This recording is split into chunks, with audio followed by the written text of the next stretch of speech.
Every day, Goodman Siambongo goes to his local clinic to be monitored for progress and to take his medication.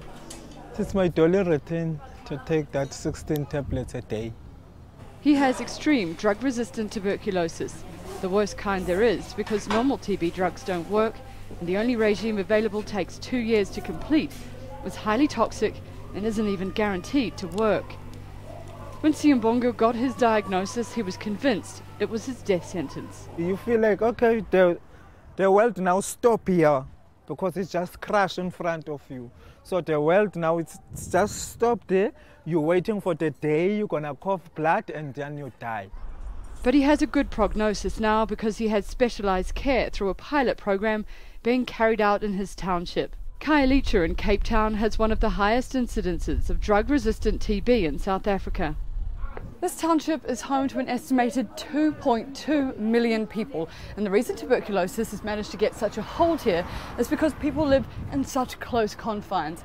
The charity Doctors Without Borders says the levels of drug-resistant tuberculosis have got so bad they want it declared as a public health emergency.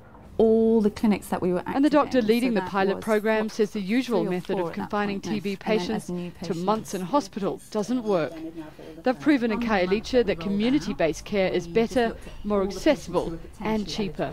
If you're depending on a hospital system, you've got only a limited number of beds. You've often got long waiting lists. So people even know that they have drug-resistant TB and are waiting for a bed to get onto treatment, but can't because there are these long waiting lists. 90% of diagnosed patients in Khayelitsha have been able to get treatment.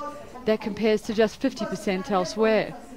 This has improved survival rates because patients can get their diagnosis, medication and counselling close by at their local clinic. A lot of people have this perception that as soon as you diagnose the disease, then it's suddenly a big crisis. But remember, you're most infectious when you're not on treatment. Rolling out community-based care like the program in Khayelitsha will take government commitment. But Dr. Hughes says without it, South Africa will never get on top of its TB epidemic.